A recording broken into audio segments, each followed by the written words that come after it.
Salut l'équipe. Alors, comment faire pour reprendre le contrôle de ton temps avec 3 applications justement pour limiter toute distraction numérique. Ces 3 applications que je recommande à mes élèves afin de reprendre le contrôle. Elles sont gratuites, elles sont faciles d'accès et intuitives. Donc la première, celle qui a été vraiment un game changer, c'est l'application O-Launcher. Je pourrais te la mettre rapidement et te faire une petite démo. Ça permet de enlever tous les visuels de chaque application. Comme ça t'enlève cet élément attractif qui te donne envie d'y aller. Et ça te met juste un feed de 8 applications, tes 8 applications essentielles, prioritaires. Et après, si tu souhaites aller chercher une autre application, tu as une barre de recherche et tu vas la chercher. Comme ça, tu es obligé en fait de savoir pourquoi tu vas aller ouvrir cette application. Au lieu de juste errer sur ton téléphone, comme on l'a fait, comme je l'avais fait auparavant, et cliquer sans s'en rendre compte et passer du temps et perdre du temps, ta valeur la plus précieuse, inutilement. Donc ça a été vraiment game changer. Il faut vraiment l'utiliser plus d'une semaine pour s'en rendre compte. Au début, c'est pas forcément facile, mais c'est assez simple d'utilisation. Donc, je te le recommande si tu souhaites reprendre le contrôle. C'est déjà un bon premier pas. Deuxième application, tout simplement, aller dans les paramètres. Aller dans les paramètres, on le sait, tout le monde le sait, mais là, concrètement, tu te mets un limitateur de temps pour les réseaux sociaux, c'est-à-dire ne pas les supprimer, ne pas faire les extrêmes, mais justement être modéré, être dans la mesure, être dans la maîtrise de soi.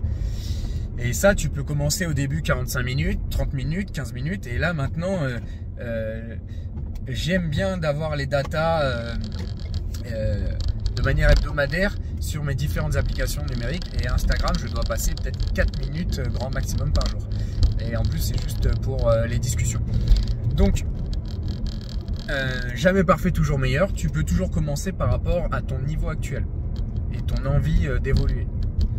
Pareil, tu peux justement mettre des moments de focus où, par exemple, quand tu travailles le deep work ou tu es au travail et que tu en as marre de rouvrir ton téléphone, de te mettre des horaires précis où tu as des applications qui sont bloquées. Il y a des applications qui t'amènent juste de la distraction et aucune valeur ajoutée, bien sûr. Donc en fait, tu designs ton environnement numérique pour qu'il soit proactif pour toi.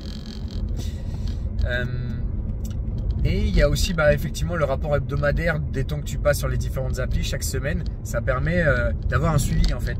Et on sait que tout ce qui est mesurable peut être amélioré. Donc c'est intéressant. Si toi aussi t'aimes bien te comparer, tu peux en faire un jeu et c'est stimulant. En parlant de ça, de suivi, la troisième application, celle qui a permis de me faire passer à un autre niveau sur le maintien de mes bonnes habitudes, c'est l'application Habitude sur Android ou Habits sur Apple. Ça permet de te notifier tes différentes habitudes et de les noter lorsque tu les réalises le jour J.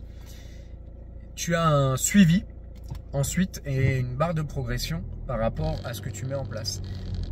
Et en fait, ça te permet d'avoir un tracker d'habitude et surtout de te donner ce petit pic de dopamine lorsque tu fais l'habitude. Parce que souvent, on arrête une habitude parce qu'on n'éprouve pas de plaisir sur le moment. Eh bien, parce que nous, on est des êtres justement de paresse et on aime bien la gratification immédiate, tout ce qui est simple et facile à faire des raccourcis, mais il faut garder cette notion d'effort pour avoir des gratifications différées et des résultats bien plus grands dans l'avenir. Et bien cette application va te permettre de mettre en place tes objectifs, tes routines quotidiennes en lien avec tes objectifs et te récompenser à chaque fois, parce que dès que tu coches la petite case, on est fort pour faire plein de to-do list.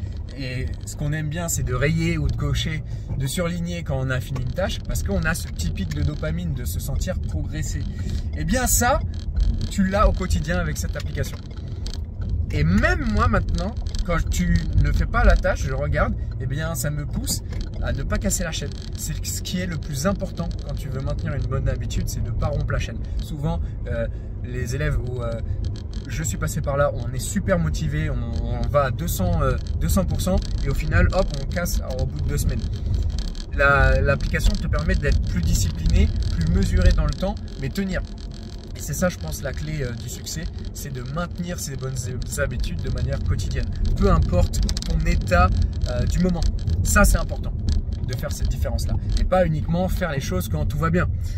Ce qui fait la différence, c'est effectivement quand tu n'es pas forcément motivé, et ben, tu as quand même cette discipline pour continuer.